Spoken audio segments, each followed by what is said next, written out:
What's up, folks? Max here, and welcome back to more Arcade Stories. It's been a while since one of these has gone up, as I have gone into the Real Talk series, and I've actually put the arcade and Real Talk videos into the same playlist because they're kind of similar. You can find the annotation at the top right if you guys want to check out some previous episodes. I believe the last time we did one of these, we were talking about marriage and video games. It was a very serious subject. If you want to get into some more fun, let's talk about arcade stories. What I wanted to discuss today is something that's kind of such a crazy coincidence. It's almost impossible that it's a coincidence. It's of the supernatural variety. This is about ghosts and arcades. Seemingly two things that should have no relation to each other, right? Like nothing at all, but creepy things, and especially in my current situation. As you guys know, I've had a Capcom vs. SNK2 machine for the past, year or so. I recently got a Super Turbo cabinet, and I'm looking into getting some more smaller cabinets as well. If I pretty much find a deal and I have space in my garage, I want to, collect arcade machines and try to preserve this wonderful history of playing games on arcade machines and inviting friends over and stuff like that. But what's even more interesting is that the guy that's been helping me out to try to find some of these cabinets has been the guy who was actually working at Family Fun Arcade before they closed down, Ralph. And he was the guy that ran it for 40 years or so. And as we were talking, he was telling me it's so weird that you're looking for arcade machines and stuff like that, because he's got this huge storage, facility with a ton of machines that he still hasn't gone through, and he'll let me know if he has anything. And he said that storage facility is actually really close to where my house is, so it's convenient if I buy a cabinet from him or something like that. But what's crazy is that the location of the facility to my place is close, and what's even crazier is the history. He was telling me this story about how, right similar to where I used to, or where I'm currently living right now, in this area it was actually suburbs, or it's all suburbs now, but about 20-25 years ago, there wasn't any suburbs here at all. It was just literally dirt and land, and he actually told me there was a farm where they bred and they housed exotic animals. So he was telling me this story how he was actually friends with this guy because the area wasn't that huge back in the 70s and the early 80s when I was born. So he was telling me about how he would go to this guy's place, and he was a frequent guy at the arcade, and he would talk with him, and he had all this extra land that he didn't have anything to do with. Well, the big thing in the arcade industry is that when you start finding machines and getting all this stuff, and you have all these machines you don't know what to do with, they're heavy, they take up a ton of room. You need to find ways to get rid of them, because sometimes people just didn't want to buy them. And there was that crazy crash in the mid-80s as well, where video games just completely died, and no one wanted to play them, no one bought them. So until the Nintendo came out, that was eventually remedied a little bit.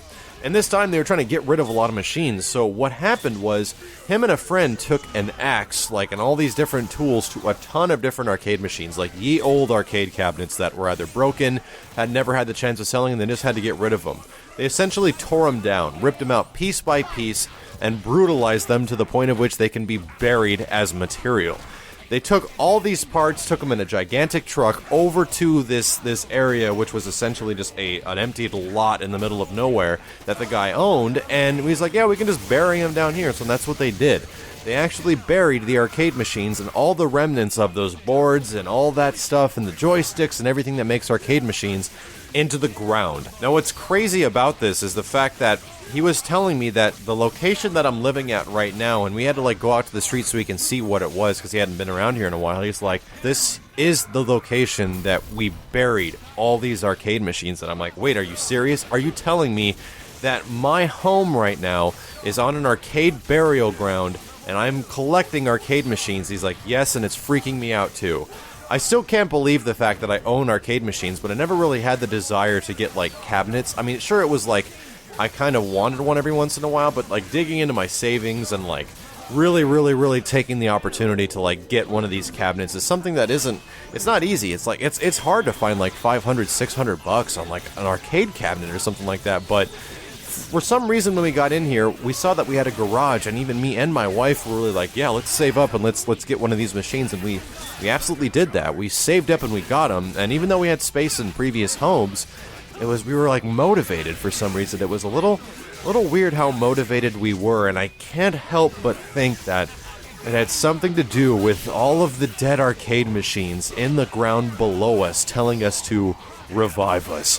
Bring back the arcades. Don't let us die, and don't let history take itself down a path where it'll eventually become completely irrelevant. Preserve us, and it's a little creepy, right? It's even more creepy to think that I'm probably the only person within a several block radius that has anything close to an arcade cabinet in their garage, and below it is probably the remnants of fallen arcade machines. So, pretty crazy coincidence, and not as much an arcade story as it is an arcade history story. That kind of blows my mind. Let me know what you guys think of the story in the comments below, and if there's a specific arcade game or story that you want to hear me talk about, let me know in the comments below, and there's a chance that I might have a story to tell. And if I ever come across an arcade specter or spook of, like, Pong or Galaga in my arcade and it starts haunting us, I'm gonna get that shit on camera. My name is Maximilian, and I'll see you next time.